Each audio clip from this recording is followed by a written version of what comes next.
J'avoue que vous pourriez vous dire avec ce titre et ce sujet de vidéo que je fais un demi-tour complet par rapport à ce que je fais d'habitude sur ma chaîne comme vidéo. Mais comme le prouve actuellement la description de ma chaîne, je vous partage des sujets qui me passionnent. Et sur ce mois d'août, ça a beaucoup été pour moi la photo, qui est selon moi un sujet assez compliqué parce que techniquement on a tous un appareil photo sur soi tout le temps quasiment, qui est notre téléphone portable. Mais qu'en est-il des appareils photo? Les gens en achètent-ils toujours? Est-ce qu'ils les utilisent encore? Est-ce qu'il y a encore un intérêt à en utiliser un? Je vais essayer de répondre au maximum à ces questions dans cette vidéo. Donc comme vous le savez, vous avez l'habitude, je vais faire un petit étalage de mon histoire personnelle que j'ai eu avec les appareils photo tout au long de ma vie. Je pense que ça a commencé comme pour les gens de mon âge et un peu plus vieux et aussi qui sont des fois un peu plus jeunes avec les albums photos. Donc vous avez forcément eu des albums photos familiales où vous aviez du coup toutes les photos de la famille réunies dans un seul album. Ce qui inclut aussi en général de souvenirs de l'appareil photo qui a été utilisé pour pouvoir se faire prendre en photo pour ces 10 albums. Après vous avez pour certains qui ont eu la chance, moi je sais que je l'ai eu la chance, vous avez peut-être envie à un moment d'avoir un appareil photo et du coup votre famille vous l'a offert pour que ce soit Noël, votre anniversaire ou autre occasion. Du coup vous avez tous connu un petit point and shoot, un petit appareil photo compact. Je possède encore personnellement le mien. Malheureusement je ne l'ai pas retrouvé, j'avais prévu de le retrouver pour le montrer pour la vidéo, mais en fait je ne sais pas où il est. Je l'ai disperdu, il est perdu dans ma chambre, pour moi il était quelque part par là dans ma chambre et en fait introuvable, je l'ai cherché et je ne l'ai pas trouvé. Je vais essayer de retrouver la référence à la limite mais je ne promets rien. Cet appareil photo je sais plus du tout quand on me l'a offert, je sais plus quelle année je l'ai eu, je pourrais demander à mes parents mais je ne sais plus du tout moi personnellement quand on me l'a offert. Malheureusement pour l'époque je l'ai jamais trop utilisé, je l'ai beaucoup utilisé au début quand on me l'avait offert et que c'était mes premières vacances. Je prenais des photos un peu de tout et n'importe quoi mais j'avoue ne pas avoir fait de si belles photos que ça avec et de pas l'avoir tant l'utiliser. Suite au cadeau qu'avait été cet appareil photo, malheureusement ça a stagné et en fait je suis passé dans le stade où tout ce que j'ai eu après en rapport avec la photo c'était uniquement avec mes téléphones portables. Et si on s'arrêtait là dans l'histoire et qu'on prenait du coup l'étalage à peu près de l'histoire que c'est, on pourrait se rendre compte assez facilement effectivement que je pense qu'il y a beaucoup de personnes qui ont été dans ce cas là même sans avoir du coup la partie de l'appareil photo, qui est que le seul rapport qu'ils ont jamais eu avec la photo c'était un téléphone portable. Mais je vais pas vous mentir, c'est pas une mauvaise chose en soi, les téléphones sont assez performants pour prendre des photos et c'est assez performant pour 95% des photos en fait que vous pouvez faire. C'est juste que effectivement, pour moi c'est comme tout en fait, c'est que si vous êtes vraiment passionné, il y a effectivement vous pouvez quand même être passionné et faire des photos sur votre téléphone, mais effectivement si vous voulez pousser certains détails plus loin, que ça soit du coup les paramètres, même si vous pouvez le faire sur leur téléphone, mais sur le téléphone c'est assez limite parce que le logiciel des fois prend plus le pas que vous sur les paramètres que vous choisissez, alors que sur un appareil photo, si vous allez par exemple en mode manuel, vous pouvez modifier tout comme vous voulez, peu importe que ça rende moche ou non, l'appareil photo le prendra parce qu'il n'est pas prévu pour avoir cette limite. Du coup, continuons l'histoire sur moi. En 2019, faisant des vidéos pour une autre chaîne à moi, que vous cherchez pas, vous pouvez pas la retrouver, je l'ai déjà dit, j'ai eu envie d'avoir une caméra pour améliorer la qualité de mes vidéos, du coup pour en avoir deux aussi, parce qu'en fait je faisais de la vidéo d'ouverture de cartes, donc facecam, et du coup de quoi filmer les cartes. Donc effectivement j'ai voulu améliorer la qualité et je me suis pris un petit appareil photo compact qui est celui sur lequel actuellement j'utilise. Non, je vous mettrai une image quelque part par là. Il s'agissait d'ailleurs de l'année de sortie de cet appareil photo qui est du coup un Canon G7X Mark III. À cette époque-là, lors de mes recherches, je ne voyais quasiment que des vidéos me recommandant cet appareil photo. Après, j'avoue que, entre guillemets, façon de parler, c'était un peu le but de l'algorithme YouTube de me faire montrer ces vidéos-là vu que c'était ce que j'étais en partie en train de rechercher. Et dans ces vidéos, j'ai pu voir notamment qu'il faisait suite au Canon, du coup G7X Mark II, qui était lui, à son époque, considéré comme une des meilleures caméras de vlog trouvables sur le marché. Je vois que la caméra filme en 4K, du coup je me suis dit, voilà, je suis future-proof, je prends cette caméra. Mais downside de cette caméra, c'est que je l'ai acheté son année de sa sortie, et quand je vous dis que je l'ai acheté l'année de sa sortie, c'est que je m'en suis rendu compte après l'avoir vérifié, mais en fait, littéralement, j'ai dû la prendre 2 ou 3 mois après sa sortie, et du coup je n'ai pas fait ce que je vous conseille de faire dans pas mal de mes vidéos, je n'ai pas vérifié les, entre guillemets, antécédents de la caméra et autres, et au final, le problème a été que cette caméra a quelques problèmes, notamment à l'époque de sa sortie, avec un autofocus qui ne marchait presque absolument pas, qui a été patché depuis dans le firmware. Et le deuxième problème que je ne savais pas, c'est qu'en fait, cette caméra a tendance à chauffer, et elle le fait encore actuellement, peu importe que je mette du froid ou quoi sur la climatisation ou autre, elle finira forcément par chauffer au bout d'un moment. Et effectivement, en soi, ça va, c'est pas non plus dérangeant mais effectivement, avec le côté, la caméra surchauffe, ça fait un doublon qui, en fait, genre, c'est soit elle fait 16 minutes, soit, en fait, vous pouvez après refilmer 4 minutes, parce qu'au bout des 4 minutes, elle aura fini par chauffer, ce qui est un peu embêtant embêtant. J'avoue que moi de mon côté j'ai réussi à m'y faire depuis, je m'arrange avec, je suis habitué, mais le problème étant que ça me fait au moins 2 heures de tournage pour une vidéo qui va durer 16 minutes pour YouTube, après le montage et tout, alors que je filme pas tant que ça, je dois avoir à peu près je pense une quarantaine de minutes. Suite à ça du coup je m'intéresse de plus en plus aux caméras, parce qu'effectivement j'ai la mienne, mais ça m'empêche pas de trouver ce milieu ultra passionnant, parce que je trouve la photo très intéressant et c'est un truc qui me passionne, notamment du coup les caméras, vous pouvez faire du coup des photos et des vidéos dessus, ce qui les rend un peu hybrides et j'adore ça. Et du coup ce que je fais c'est que de plus en plus je regarde les descriptions des vidéos pour les youtubeurs qui mettent leur matériel, pour pouvoir voir du coup, par rapport à la qualité que je vois sur leurs vidéos, la caméra qu'ils utilisent. Donc comme vous le savez, à ce jour, il s'agit de la caméra que j'utilise.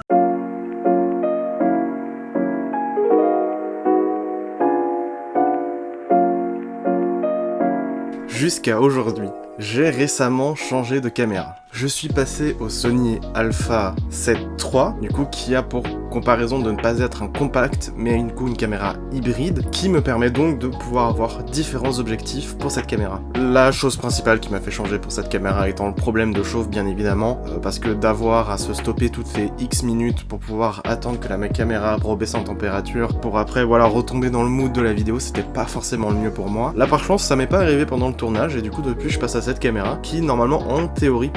pas filmer en illimité mais peut filmer quand même un assez long moment. Et donc voici mon rapport avec les caméras, donc je vais pas vous en étaler plus pour cette caméra, l'ayant depuis à peu près même pas genre 2 semaines, donc c'est vraiment très peu. Maintenant voyons les questions que je me suis posées au début de la vidéo pour voir si vous devriez avoir une caméra. La question de base me paraît très logique qui est: est-ce que vous prenez beaucoup de photos ou non? Ça oriente déjà pas mal la question parce qu'évidemment si vous prenez très peu de photos, il n'y a quasiment aucun intérêt que vous n'achetiez un appareil qui soit dédié uniquement à la photo si vous n'en prenez pas au minimum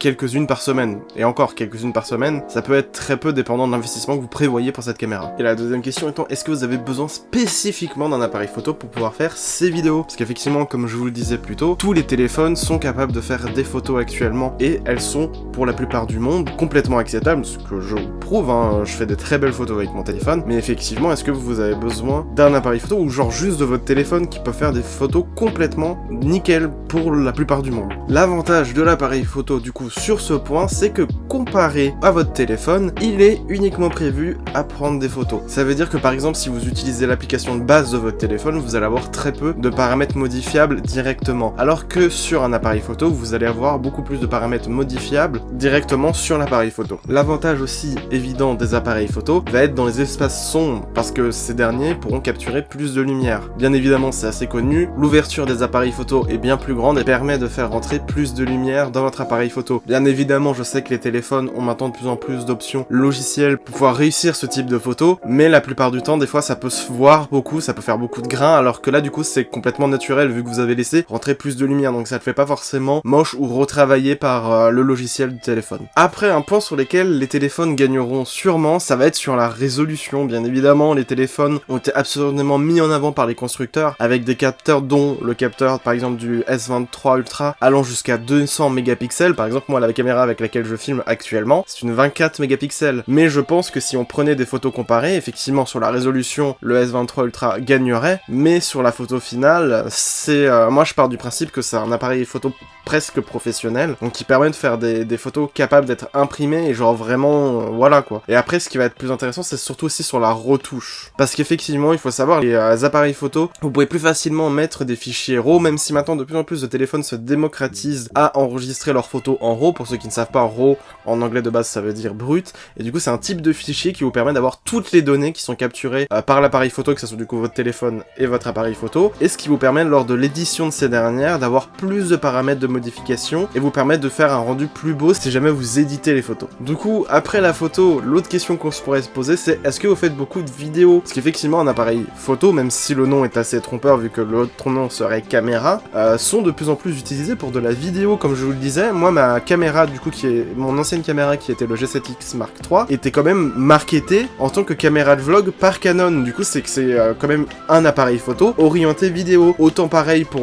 mon A7 III qui est très orienté vidéo, c'est pas non plus le plus orienté vidéo de la gamme, le plus orienté, ça aurait été le A7S III du coup, qui lui est du coup en S, du coup plus orienté sur la vidéo que l'A7 III, même si le A7 III est quand même aussi très marketé pour la vidéo. Ça reste de base des appareils photo, mais qui sont quand même orientés vidéo, et c'est quelque chose qui donne de plus en plus envie aux gens. Je pense que le fait que les entreprises n'utilisent plus le terme caméra, c'est qu'en fait quand on voit en caméra, on voit une grosse caméra qu'on tient comme ça, alors qu'un appareil photo, d'une certaine façon, ça peut être plus compact. Si je vous montre par exemple mon G7X Mark III, même si là effectivement il a un rig dessus, du coup c'est une cage pour ceux qui ne s'y connaissent pas, ça reste quand même assez compact, hein, ça rentre dans un sac assez facilement, donc je vais pas vous mentir, je pense que c'est pour ça qu'ils utilisent beaucoup plus le terme appareil photo pour marketer ces appareils là. Mais après, pour ce qui est du coup de la vidéo, après ce qui est un peu plus particulier, c'est que selon moi, dépendant de ce que vous faites, le téléphone convient parfaitement. Par exemple, vous avez de plus en plus de téléphones, du coup notamment les Galaxy S, qui vous permettent de filmer en 8K. En vrai, la 8K c'est pas forcément non plus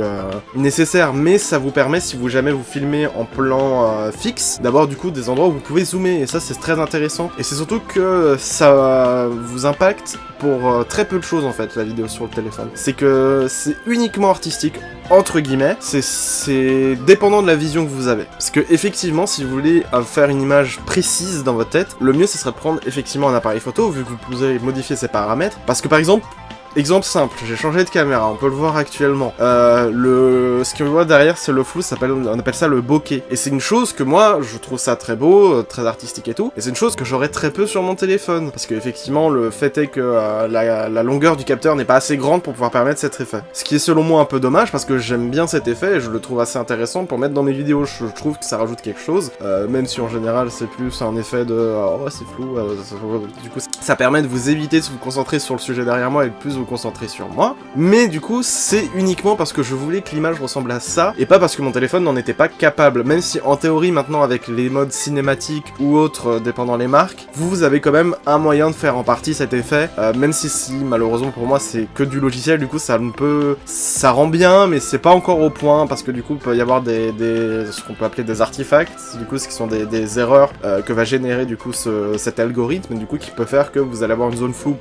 qui n'est pas floue pour une raison, mais c'est juste le logiciel qui... ça travaille beaucoup quand même ces trucs là, hein. C'est juste le logiciel qui va avoir du mal à continuer à traquer tous les trucs qu'il faut. Après pour moi il va y avoir du coup la partie du vlog qui est une des parties qui me fait dire que cette fois-ci vous devriez avoir un appareil photo. Il y a plusieurs raisons à ça, dépendant de ce que vous faites comme vlog, si vous faites des vlogs journaliers, hebdomadaires ou mensuels. Pour moi si vous faites du journalier, c'est quasiment sûr que vous devez prendre une caméra ou un appareil photo pour faire du vlog. Pour la simple et bonne raison que les téléphones n'ont pas un stockage illimité, peu importe si vous mettez une carte SD dedans ou pas, même si la plupart des constructeurs ont enlevé cette option, vous n'aurez au bout d'un moment plus de place. Alors que si vous avez tout sur une carte SD, vous mettez ça dans votre ordinateur, vous exportez tout ce qu'il y a du jour et vous éditez. Du coup, ce qui est beaucoup plus simple que si vous aviez sur votre téléphone, qu'il faut brancher le téléphone, aller sur le truc, le déverrouiller pour que l'ordinateur le reconnaisse, exporter tous les fichiers et garder le téléphone allumé. En vrai, pour moi, c'est la caméra du coup qui peut être spécialisé dans le vlog qui va primer. Même si effectivement maintenant on a des options de plus en plus énormes pour le stockage des téléphones à la base. Bon en vrai je vous le conseillerais pas non plus parce que ça reste au moins dans les... je pense que pour avoir au minimum 1 Tera, peu importe chez qui, c'est au moins 400 € par rapport au prix de base du téléphone, ce qui est pour moi assez énorme et qui vous aurait permis de vous acheter une caméra en fait, quasiment. Et aussi l'avantage qu'il va avoir du coup avec la caméra de vlog, c'est que si vous en prenez une qui peut être spécialisée ou non en fonction de l'achat que vous faites, vous allez avoir une prise jack qui vous permet de mettre un microphone externe, ce qui peut être assez intéressant parce que, on ne le répétera assez jamais, j'ai déjà vu pas mal de fois dit dans certaines vidéos, la qualité de la vidéo est importante, mais la qualité du son l'est encore plus, parce qu'effectivement, c'est le moyen dans lequel on va le plus vous voir. Par exemple, moi je sais que ça peut m'arriver souvent de regarder des vidéos, mais genre je fais quelque chose à côté, et du coup je n'entends juste que l'audio, et si l'audio est horrible, bah je vais pas avoir envie d'écouter la vidéo. Bon, si la vidéo est très intéressante, je peux, hein, mais on va éviter. Et effectivement, sur ce point-là, ce qui va être avantageux aussi pour moi pour la caméra de vlog, que je n'ai pas écrit pourtant que j'ai bien d'y penser, c'est qu'en fait si vous faites de la vidéo d'intérieur, les téléphones sont bizarrement... moi je sais que j'avais vu pas mal de vidéos faire l'étalage, et je sais que c'est toujours le cas sur les derniers téléphones que j'ai vu et tout le faire, c'est qu'en fait les téléphones en intérieur, si vous n'avez pas de grande lumière, ça rend pas bien, et je ne sais toujours pas pourquoi. Je pense que c'est vraiment à cause du coup de la lumière et le capteur. Vos yeux ont l'impression de bien voir parce que vous allez avoir tous vos murs qui vont réfléchir, mais ça ne peut pas être assez pour le capteur, alors que si vous vous avez une caméra de vlog, ça sera complètement suffisant. Voici donc pour moi les raisons d'acheter un appareil photo et vidéo pour vos raisons personnelles. J'espère que cette vidéo vous aura plu, que moi c'est un sujet qui m'a passionné, c'est un sujet qui me passionne, hein. Je me suis beaucoup orienté sur la photo depuis l'achat de cet appareil et un peu avant, parce que c'était, bien évidemment, je me fais toujours en sorte de me renseigner avant, du coup voilà, vous pouvez voir que j'ai fait ce que je dis, hein. J'ai regardé plusieurs vidéos, après je me suis aussi renseigné auprès de personnes que je connais qui sont très intéressées vidéo pour savoir du coup ce qu'il en était, quel appareil photo je pouvais prendre. Là j'ai pris celui-là, bon ça coûte assez cher effectivement, mais moi je compte l'utiliser pour du perso et entre guillemets pas du pro, pas du semi-pro, parce que je gagne pas d'argent avec YouTube, en tout cas pas encore, donc ça m'intéresse pas. Après si je peux effectivement les rentabiliser dans quelques temps, ça me dérangerait pas non plus, parce que c'est bien. Mais j'espère que ça aura pu vous aider à vous permettre de savoir si vous vouliez un appareil photo ou non. Alors, je vais pas faire de partie de cette vidéo où je vous conseille de prendre un type d'appareil photo ou non. Il existe plein de vidéos de youtubeurs qui sont spécialisés eux dans la photo et la vidéo. Je vous conseille d'aller les voir, c'est des gens bien plus calés que moi sur le sujet. Moi je suis qu'un petit amateur, je me renseigne depuis très peu, donc je peux pas vous conseiller là-dessus. Je peux pas vous conseiller de vidéos parce que je connais pas assez de youtubeurs là-dessus en français, je regarde beaucoup d'anglais. Mais effectivement, vous allez avoir plusieurs youtubeurs qui font des listes, qui font notamment des listes annuelles, vu que vous savez, c'est comme tout, par année il existe plusieurs appareils photos qui sortent, donc c'est normal. Donc voilà, j'espère que cette petite vidéo vous aura plu, et bah juste avant de partir, juste avant de faire l'outro, juste avant qu'il y ait l'outro, parce que je vais pas la faire après, je vous laisse avec quelques photos que j'ai pu faire sur cet appareil photo là, notamment peut-être avec l'ancien, je le mettrai en bas à droite de quel appareil photo ça vient, mais du coup voilà, je vous laisse avec quelques photos.